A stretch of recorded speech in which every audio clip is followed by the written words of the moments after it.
Hello' everyone, নতুন এটা mini ব্লগলৈ সকলোকে স্বাগতম জনাইছোঁ। আৰু প্ৰথমে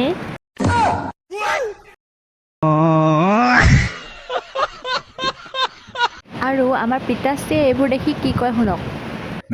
বাকী যিয়ে নহওক কিয় আমাৰ মায়ে কিন্তু এইবিলাক কৰি থাকিলেও পিতাশ্ৰীয়ে একোৱেই নকয়।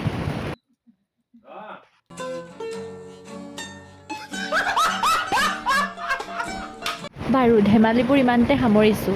আজি যাওঁ বলক ৰহিমলা ঘৰলৈ, মানে মোৰ নবৌৰ মাকৰ ঘৰলৈ, কিন্তু খবৰ নিদিয়াকৈ। খবৰ মানে কি, সুধি আছে নবৌৰ ভায়েকৰ ল'ৰা, তাকে আমাকো নিমন্ত্ৰণ দিছে যেতিয়া যাবইতো লাগিব। কিন্তু নবৌৱে যাম বুলি গমেই নাপায়, একেবাৰে অকল দাদা যাব বুলিহে গম পায়। তথাপিও দাদাও যে যাব সেইটো সম্ভৱ নহয় মানে নবৌৰ মতে।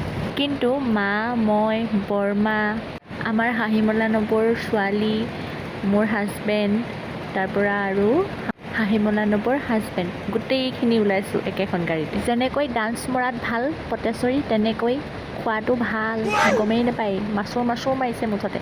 ভিডিঅ' কৰি থলোঁ, হাঁহিছে। অনুৰাগী লগ পালোঁ, ক'ত গম পায়নে? হাই তিতাবৰৰ দোকান এখনত, মানে কাপোৰ কিনিছিলোঁ। যিহেতু সুধি বুলি কৈছিলোঁৱে, গতিকে গিফ্ট দিব লাগিব বেবীটোক, সেইকাৰণে লৈ ল'লোঁ। যিহেতু আমি ইমান এগাল যাম বুলি ঘৰত কোনেও গম পোৱা নাছিলে। এতিয়া ৰিয়েকশ্যন চাওকচোন।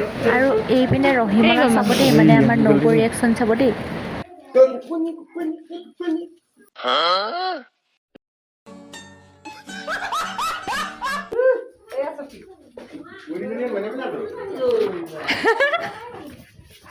বইছে গোটেই গান আহিছোঁ। ৰহিমলাৰ যে সৰুজনী ছোৱালী, মানে মোৰ মৰমৰ ভতিজী, ডাঙৰেই হৈছে। দেখিছেনে আইতাকৰ লগত কেনেকৈ কাজিয়া লাগিছে?